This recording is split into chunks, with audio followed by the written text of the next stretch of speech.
Hello everyone, in this video we're going to see how you can reset your Credit Karma account password. Welcome back to our channel, How To Tutorials. So let's dive right into it. So resetting your password is a very easy and simple process. All you need to do is first of all open your Credit Karma application on your phone, and after opening it, here you can get two different options. You'll need to tap on a sign in. So after tapping on sign in, here you can see there is the option of your email address and your password.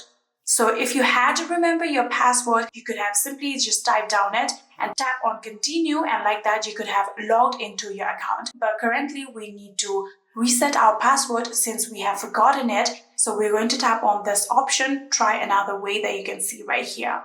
You can simply tap on try another way. And here you can see we'll get to this particular page right here. And in here you can see now we'll have to find your account. So you're going to type down the email address that you have used for your Credit Karma account. So simply type down the email address and then tap on continue. So after tapping on continue, an email will be sent to you by Credit Karma, and you'll need to tap on that email and open the link. And like that, you will be able to reset your account password. And yeah, that is it. That is how you can reset your Credit Karma account password. I hope this video was helpful to you guys. If it was, please do not forget to hit that subscribe button and like our video. Thank you so much for watching. See you in the next.